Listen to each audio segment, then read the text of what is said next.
This episode was sponsored by BetterHelp Online Therapy. Big thanks to Hasu Joe, licensed therapist and head of clinical operations at BetterHelp. Hasu Joe is not my actual therapist, and we are not in a therapist-client relationship. Also, just because you might hear something on the show that sounds similar to what you're experiencing, beware of self-diagnosis. You'll want to find a qualified professional to assess and explore diagnosis if that's important to you. And I've got one more question for you. This is, again, from one of our listeners who said, I feel like there's almost too much information available on self-care, and it's almost overwhelming. Could you simplify things and just give us some basics that we could do each day that would help with our self-care?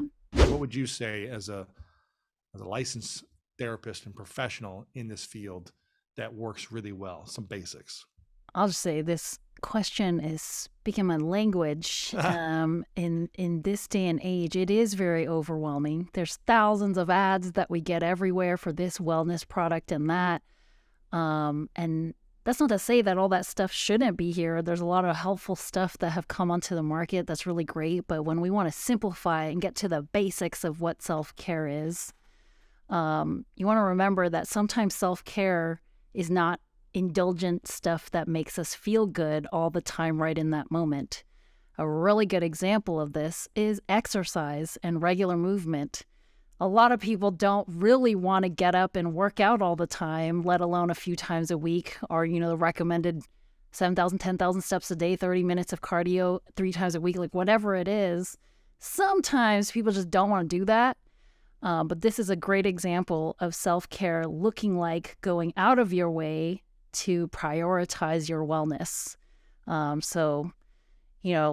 If you think about somebody that you care very, very, very deeply, if they called you at 3 a.m. saying they're stranded somewhere, you would probably get up out of bed and go get them. But when's the last time you would go to that level of kind of like trouble for yourself? Yeah. A lot of times we choose to relax over these things that we don't want to do. I'll just say movement, regular movement on a regular basis is super important. Of course, if you have injuries, if you have certain specific things going on with your body, you want to check in with your own doctor, make sure everything is cleared to go. But we are not meant to sit around and be sedentary all the time. We are evolved to be moving and on our feet for a lot of the day, but our modern lifestyles are very different. Our modern lifestyles have brought us to the desk, have brought us to a chair, have brought us into a car, have brought us into this position that we're really not meant to be in. Anybody that you ask, they'll say if they sit for over X amount of hours or are lying down for X amount of hours, your back starts to hurt. It's your body telling you to get up. You need to move around and get limber. And 2 other really simple things that are basic to self-care is sleep. Sleep hygiene is what's going to help you with regular good sleep. Insomnia is a plague to all of us as modern people. And when we are deprived of sleep, we lose cognitive ability. We're more prone to being emotionally distressed. We can't focus. There's a lot of sleep studies out there and research showing that people deprived of sleep for X amount of hours will experience psychosis. Wow. Depriving people of sleep is used as a torture method. So when you think of it that way, sleep. Go to sleep, people. And a lot of folks have challenges in getting themselves to sleep at a reasonable hour because of another thing that we're all talking about now called revenge procrastination. People tend to stay up really late at night because they feel like they didn't have a lot of control over the events of the day. And now nighttime is my me time. So if that's happening to you, you might want to reevaluate how you're prioritizing time or how time is being allotted throughout the week so that you can have me time during normal waking hours, and then also focusing and prioritizing the me time in terms of sleeping. This is when your body recharges, rests, processes memory. Actually, I think scientists don't exactly know exactly why we sleep still, but they know that there's a lot of benefits that come from it and a lot of harm that comes when you don't. Right. And finally, what you're consuming.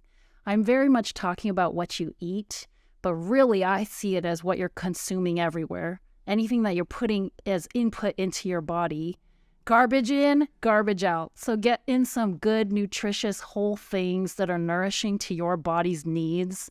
Of course, if you have individual considerations, you might want to connect with a professional in that way.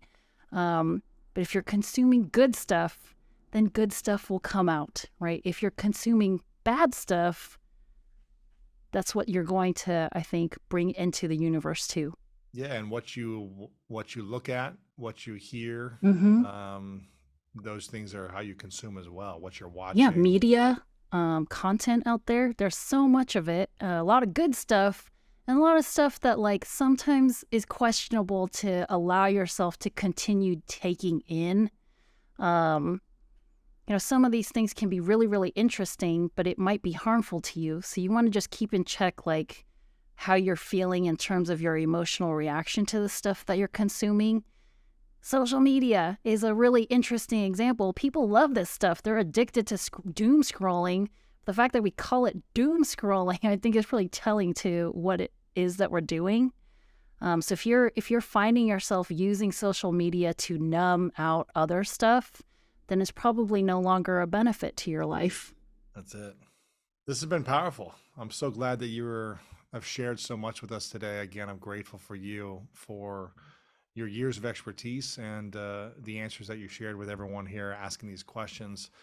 And I think this is a constant reminder that I just am a big fan that having ongoing support is helpful in our lives. Even when things are good, when you're struggling with something, at either time, I go to therapy now and life is good. It's not like I have some big problem. I go because I want it to continue to be good and continue to evolve beyond where I'm at.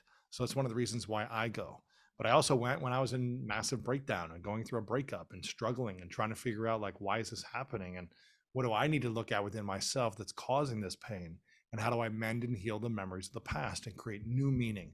So again, if you're looking for clearer direction in your life, if you're looking for some healing, if you're looking for just more joy and freedom and peace of mind, then I encourage you to go to betterhelp.com/Lewis. Again, you get 10% off the first month when you do that. So you can try it for a month and explore it, check it out. And you can also switch, you can find a therapist and you can switch, I believe, at any time.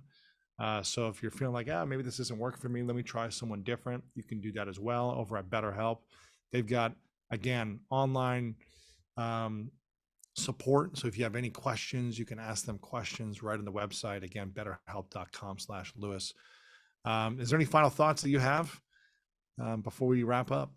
Just, you owe it to yourself, regardless of what your life circumstances are, to invest in yourself. And investment can be through financial means, but also time, energy. You are all guilty of giving time and energy away to all kinds of people in your life. I hope that you allow yourself to invest that time and energy into you so that you can continue showing up in the best way possible. Absolutely. Well, Sue, I appreciate you very much for your experience, for your time today. And I'm so excited that we got to have this chat. And I know it's going to help a lot of people. So thank you so much for being here. Thank you for having me. If you're always putting yourself down internally, then how do you expect to develop the level of self-love that's necessary to reach your full potential? If you're always saying you aren't good enough or you aren't smart enough, something I did as a kid a lot growing up, then how would that negative self-talk not start to become a part of your main identity?